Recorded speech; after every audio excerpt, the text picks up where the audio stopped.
case and its wrapper. Flip it over, we'll find the tab here.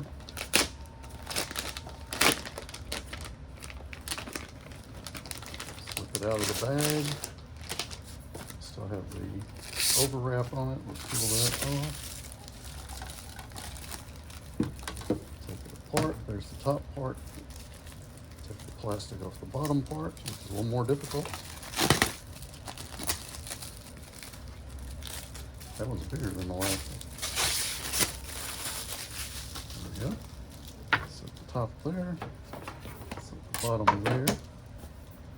Open the MacBook. Set it into the bottom part of the case. Easy. Top part's a little more difficult. Stretch it out, get it on there, and then pop it all in place.